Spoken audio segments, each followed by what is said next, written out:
আপনারা দেখবেন এখন সুবিধা নেওয়ার জন্য অনেক মানুষ আসে বিভিন্ন জায়গায়, তাদের কত রকমের ফরিয়াদ, কিন্তু রাস্তায় নামার সময় এই মানুষগুলো ছিল না। যারা রাস্তায় নেমেছিল, যারা বুক পেতে দিয়েছিল, আজকে তারা হাসপাতালে। তাহলে আপনি রাষ্ট্রের যেই ডিসিশনই নেন না কেন, তাদের কথা আপনার মাথায় রাখতে হবে। আমরা আজকেও গতদিনের মতো সকাল থেকে 5 থেকে 7টি হসপিটালে আসলে গিয়েছি।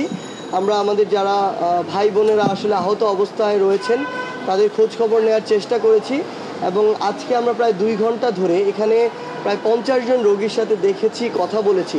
মানে আসলে বাইরে থেকে বাস্তবতা একরকম, আমরা যখন এখানে আসি বাস্তবতাটি আসলে আরেক রকম। আমরা আমাদের মতো করে অনেক মতামত দিয়ে দিই, কিন্তু আমাদের রিয়েলিটিটাও একটু বুঝতে হবে আসলে। তো আমরা এই যে চক্ষু হসপিটালে যে এসেছি, এখানকার বিষয়টা একদমই ভিন্ন আসলে। মানে আমার হাতের যদি কোথাও এখানে কেটে যায়, আমার পা যদি ভেঙে যায়, এগুলোর যে ক্ষতিটা, এই ক্ষতিটা আসলে আমি রিভাইভ করতে পারি।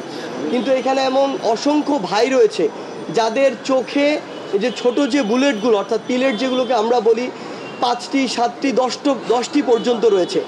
এবং সবচেয়ে বড় কথা হচ্ছে 2 চোখেই এই সমস্যা, এই সংখ্যাটি অনেক।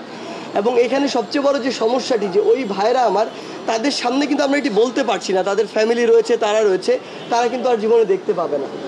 সো এটা যে কত বড় একটি কথা, মানে তারা আর তাদের জীবনে এই পৃথিবীকে দেখতে পাবে না, এটা আসলে অনুধাবন করা ছাড়া আর কোনো উপায় নেই আসলে। তাদের পুরো ফ্যামিলি রয়েছে এখানে, এমন অনেকে রয়েছে যাদের পুরো ফ্যামিলি তাদের উপর ডিপেন্ডেন্ট, এমন অনেকে রয়েছে ফ্যামিলির একমাত্র উপার্জনক্ষম। সেই জায়গা থেকে অবস্থা আসলে খুবই শোচনীয়।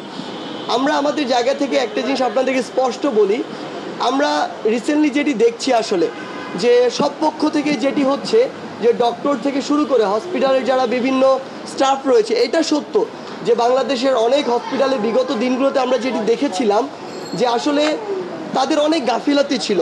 তারা তাদের মতো করে চলার চেষ্টা করত, মানুষের কথা কম চিন্তা করত। কিন্তু এখনও হয়তো এরকম কিছু হসপিটাল রয়েছে, কিন্তু কিছু হসপিটাল আমরা যেটি দেখতে পাচ্ছি যে ডক্টর থেকে শুরু করে স্টাফরা তাদের সর্বোচ্চ চেষ্টাটুকু করছে, কিন্তু আমাদের বিভিন্ন মহল থেকে আমাদের মতো করে আমরা তাদেরকে হয়তো রুটভাবে কথা বলছি, চাপ প্রয়োগ করছি। আমরা যেটা বাইরে থেকে দেখে ভাবছি সে অনুযায়ী তাদেরকে বিভিন্ন অভিযোগে অভিযুক্ত করছি। কিন্তু আজকে আমরা যেমন কথা বললাম যে কারো চোখ থেকে মনে করুন 1টি বা 2টি পিলেট আজকে অপারেশনের মাধ্যমে বের করা হয়েছে, এরপরে ওই চোখটি রিভাইভ হয়ে আরেকটি অপারেশনের উপযুক্ত হতেও প্রায় 1 মাস সময় লাগবে। এখন এই সময়ে যদি কেউ একজন ধরেন রোগী, তার ওই বিষয়ে ওই আইডিয়াটি নেই, তিনি বলে বসলেন যে বিগত 1 মাস ধরে আমার কিছুই করা হচ্ছে না, ব্যাপারটি কিন্তু এমন নয়। আমরা আবার ওই নিউজটিও বিভিন্নভাবে প্রচার করি, কিন্তু ওই অপারেশন উপযুক্ত হওয়ার তো সময়টুকু তাকে দিতে হবে। সেই জায়গা থেকে আমার মনে হয় আমাদের জন্য মিস ইনফরমেশনগুলো এভাবে না ছড়ায়, যেন ডক্টর থেকে শুরু করে যারা কাজ করছেন, আসলে অনেকে ফাঁকি দিচ্ছেন, এটাও সত্যি এই ক্রুশিয়াল মোমেন্টে, কিন্তু অনেকে দিন রাত কাজে লাগিয়ে কাজ করছেন। এমন একজন মানুষ আমার সাথে রয়েছেন। তো এই মানুষগুলো যেন ডিমোটিভেট এবং ডিমোরালাইজ না হয়ে যায়, এটি একটি বিষয়। আরেকটি বিষয় হচ্ছে যে এই যে ভাইরা এখানে রয়েছে, আমি অনেক স্টুডেন্ট পেয়েছি যারা সামনে এসএসসি পরীক্ষা দিবে কিংবা রানিং এইচএসসি পরীক্ষা দিচ্ছে। আমরা দেখছি যে আমাদের এই ভাইদের একটা আন্দোলন চলছে, সেটির বিষয়ে হয়তো অভিজ্ঞ মহল যারা রয়েছে সিদ্ধান্ত নিবে, কিন্তু সিদ্ধান্ত যদি পরীক্ষার দিকে যায়, তাহলে এখানে যারা রয়েছে আমাদের জায়গা থেকে দাবি থাকবে, একজন মানুষ তার 2 চোখ দিয়ে দেখতে পাচ্ছে না, সে হাসপাতালে এখানে কাতরাচ্ছে, তার তো বাকি পরীক্ষাটা দিয়ে পাশ করে যাওয়া সম্ভব না। তাকে ওই বিবেচনাটুকু করতে হবে, যেই বিষয়গুলোর পরীক্ষা হয়েছে সেগুলোর উপরে তার যে জাজমেন্ট সেটি করতে হবে অবশ্যই।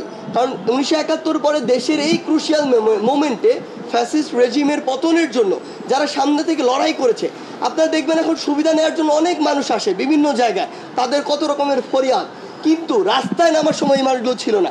যারা রাস্তায় নেমেছিল, যারা বুক পেতে দিয়েছিল, আজকে তারা হাসপাতালে। তাহলে আপনি রাষ্ট্রের যেই ডিসিশনই নেন না কেন, তাদের কথা আপনার মাথায় রাখতে হবে।